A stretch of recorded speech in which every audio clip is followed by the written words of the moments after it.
Yo, what's going on, guys? Darius Garland dropped 32 as the Cavaliers beat the Knicks 107-90 to split the series 1-1. Before you guys continue watching this video, I want to hear your opinions down below. What do you expect from this series? Who is going to win it? This might be the best series of the first round. I mean, there's a few other series that contend, but god dang.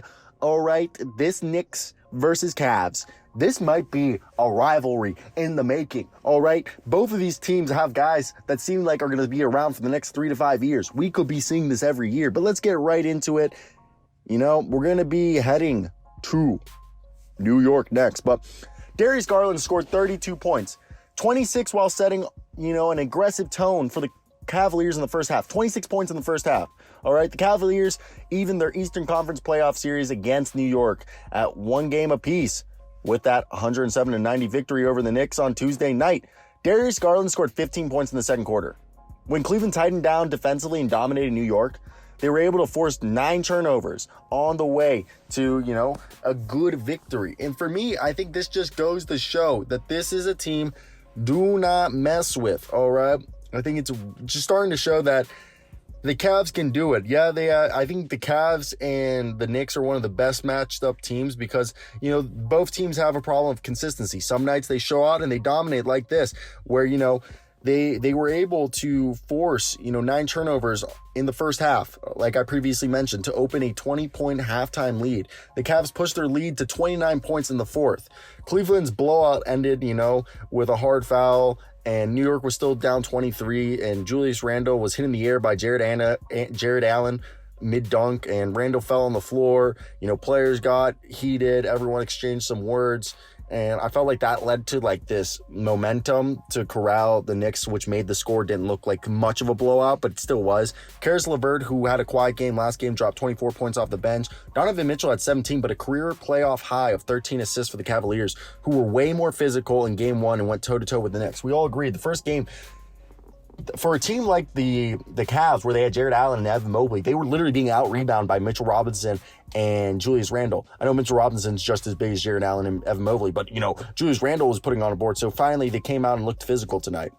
Randle scored 22 points, and Jalen Brunson added 20 for New York, which got the split it needed in the rowdy Rocket Mortgage Fieldhouse. And they're head to Madison Square Garden for Game 3 on Friday night. And the Cavs matched the Knicks' physicality from the start. They won the 50-50 balls that went to New York in the opener, and if handling Cleveland's newfound toughness wasn't enough of a challenge, the Knicks were getting pissed at each other. During one sequence in the second quarter, as the Cavs were beginning to pull away, Randle turned to run the floor and actually smacked Brunson in the face, causing his teammate, to get in pain.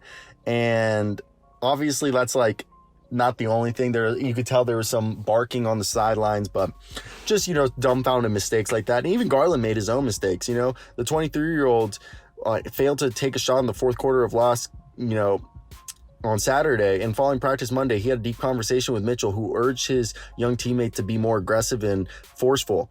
And Garland got the message. He drained a few shots, and the Cavs bench erupted after seeing Garland just go out, and Mitchell slapped his hands before urging the sellout crowd to recognize him. And the moment seemed, to rattle the Knicks. We saw Josh Hart get called for a technical foul. And after the Cavs were pushed around and, literally physically demoralized because the Knicks were imposing their physical will, JB Bickerstaff wanted his team to be the early aggressors. Quote, "I'd like to see our guys being the ones that are putting a body on somebody and creating some contact, making some collisions happen, and then see what happens from there," end quote, Bickerstaff said.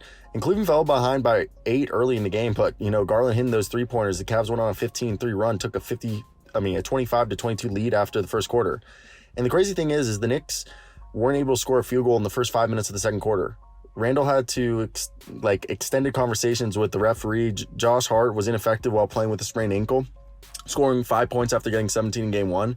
And another thing is the Cavs scored 19 points off turnovers in this game. Danny Green made his appearance, playing 20 minutes, scoring three points, and his 315 career playoff 3-pointers are 9th most in history. And we saw Isaac Okoro get some fouls and play just 3 minutes, which led, I think, Danny Green playing. And Garland's 26 points in the first half were just 3 points shy of a club playoff record that's held by LeBron James. And Cleveland snapped a 5-game playoff losing streak, so that's really good.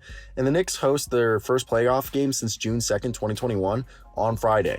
And New York is 3-1 in the playoffs against Cleveland, so we'll see who wins this, but I definitely think it's a good matchup. It's going to be fun. I want to hear your thoughts down below. Peace out.